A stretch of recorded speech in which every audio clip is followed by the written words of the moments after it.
Alicia wakes up fully recovered. It is a fact that it was thanks to the prince's medicine. Or maybe not. She mentions that to the prince she is like a sister, so he shouldn't worry about what happened. However, as the villain, she should focus her attention on someone else. As the heroine, this is how she decides to infiltrate the Magic Academy to investigate. Once inside the academy, she realizes that she is lost, and although she would like to ask someone for directions, they will likely kick her out the moment they see her. At that moment, a girl asks her if she is lost. This girl was a commoner named Liz Carther. Hearing this, Alicia does not recognize the last name, and is also surprised that a commoner has entered the magic school. She quickly concludes that this girl is the heroine, as in the game she has no name or appearance. Alicia introduces herself, and Liz quickly asks her where she wants to go. After mentioning that she was heading to the academy building, Liz quickly takes her hand to guide her there. Alicia thinks Liz is a bit forward, so maybe she should tell her to be more aware of her status. Then again, she might not be able to, since Liz entered the academy on a scholarship and on her own merits, and she's very likely to be treated poorly because of her status. Before long, a group of students greet Liz, and when she mentions that she found a lost girl and tries to introduce her, she notices that Alicia is no longer there. Alicia had managed to hide herself. Alicia comments that she's a terrible villain because she now owes the heroine a favor. Just then, Prince Duke walks by. Liz approaches him to tell him about the girl she found, while the other girls admire Duke and Liz, even thinking that they make a beautiful couple. Alicia, who watches from afar, comments that if everything goes like in the game, the two will end up together, so it makes sense that they're such good friends. She quickly disappears from the scene. It's now time for class, so Alicia will use this moment to investigate the academy. She arrives at the library and is shocked by the number of magic books. There, she notices a small sign posted on the board. Elsewhere, a group of students are talking about a girl who is in the documentation room. Apparently, she is solving the weekly problem posted on the board. One of the girls emphasizes that these problems are very difficult. This week's problem is, explain how you would bring Laval under the jurisdiction of the country. They mention that if she can solve it, she is likely the daughter of an aristocrat. Alicia replies that she would use Duran's financial collapse to isolate Laval. Once Laval is in ruins, she would intend to help them and take advantage of their vulnerability. After finishing, Alicia thinks that that is indeed the answer of a true villain. At that moment, when she turns around, she notices everyone staring at her, including Albert, who quickly reprimands her. Back at the palace, Alicia, while telling herself that her brother had no business yelling at her like that, overhears a conversation between her father and Joan. They were talking about a divergent. Alicia, who was listening from the other side of the door, accidentally bursts into the room. Joan immediately suggests erasing her memory since they are not sure how much she heard, but Alicia cleverly shifts the focus to Liz, making them believe that she thought the conversation was about Liz. Thus, Alicia promises not to say anything and quickly leaves the room, now knowing that the 5 great families have their eyes on her and that she will have to be more careful. Alicia is now in another room practicing dark magic. She mentions that she can already master it up to level 10. However, she was hoping to learn a spell to purify Loana's water, but said spell can only be learned at level 25. Just then, Albert appears at the door and tells Alicia that he has a visitor. It was Liz. Seeing how excited Liz is to meet Alicia, Albert can't help but ask her if they've met before. Liz nods with a smile and explains that she was the one who helped Alicia find her way around the academy the other day, just as he had helped her during the ceremony. Then, in a playful tone, she adds that maybe this is all a matter of fate. However, a skeptical Alicia thinks that Liz is just taking the opportunity to flirt with her brother. Alicia arrives where Albert and the others are gathered. Apparently, they were planning what to do for the school festival, so they asked Alicia for help, thinking she might have an idea since it's even a public event. Alicia immediately remembers that on this day in the game, Liz and Duke become very close friends. She knows that as a villain, she can't just sit back and do nothing, and thinks that she should probably cause trouble for Liz. At first, she thinks that humiliating her for her social status would be a good idea, but eventually she dismisses that option. Maybe she should tell him that she, not Liz, is the perfect match for Prince Duke, though that might seem like she's declaring herself to the prince. Seeing her think so much, Liz finds it adorable, assuming she's trying really hard. However, Alicia thinks she's making a good impression on Liz and needs to do something about it. She suggests that since Liz can use all the magic items, she should do a demonstration in front of the audience on stage. Alicia thinks that with this plan,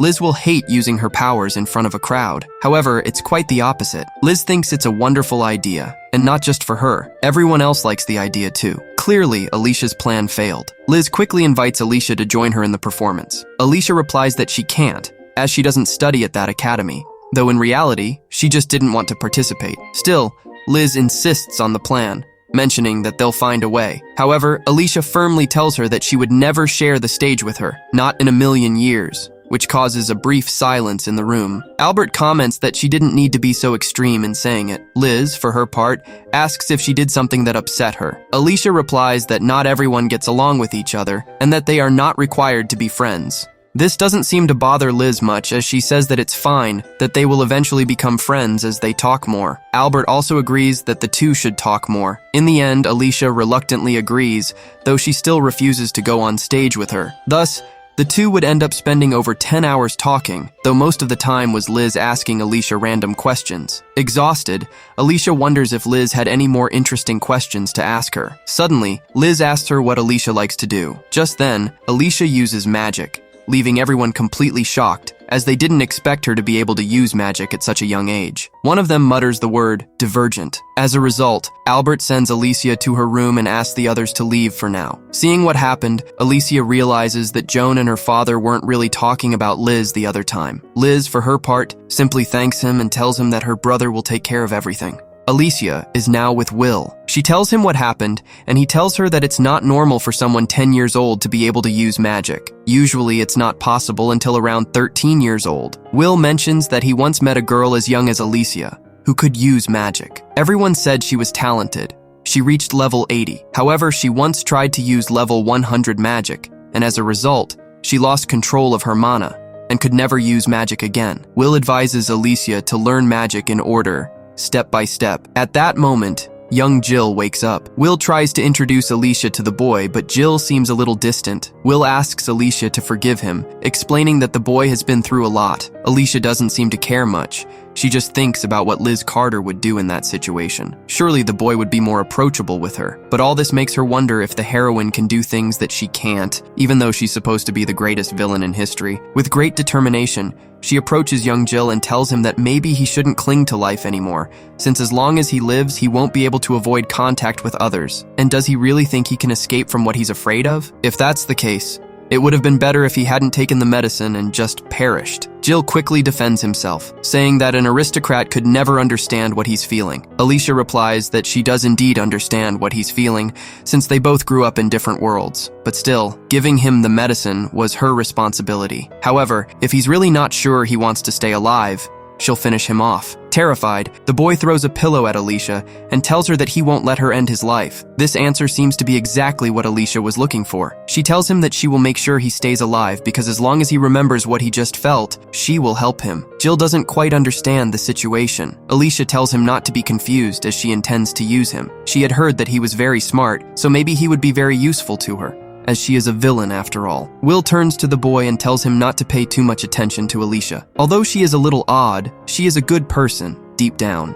Jill then stands up and tells Alicia that being a noble is very different from how he imagined it. He has decided to accept her help, assuring her that she will be an excellent tool, and he doesn't want anyone to think that he is ungrateful. Seeing him, Alicia just says that he looks really cute when he smiles. The next day, we see the heads of the 5 families discussing the matter of the divergence. Alicia's father mentions that maybe she is the saint, but they quickly contradict him when they say that the saint is Liz Carter, as no commoner had been able to control all the magical elements. However, Alicia is also exceptional in using magic at just 10 years old, but since she is from a noble family, it is not that unusual. In Liz Carter's case, only the one who makes the golden rose bloom can be the saint who will bear the burden of the entire kingdom. So, they ask Joan and Arnold to keep an eye on Alicia, as she is a child with magic, and at that age, she is at risk of losing control of her power. Elsewhere, Alicia and Albert are having a conversation. Albert tells her that Liz has been practicing what she suggested, but failed, and as a result, she lost control of her mana. However, he believes that it was nothing serious,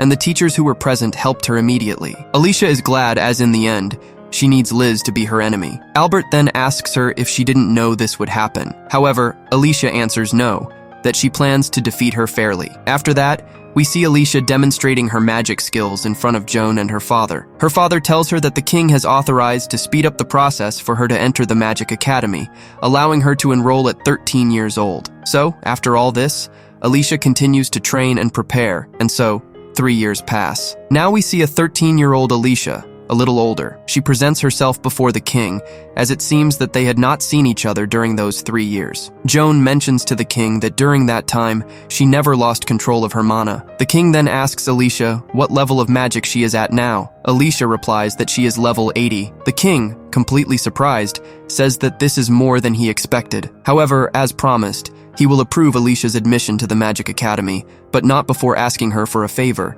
to serve as Liz Carther's watchful eye. If you've reached this point in the video, don't forget to leave the word Exquisito in the comments. Thank you very much, and see you in the next video.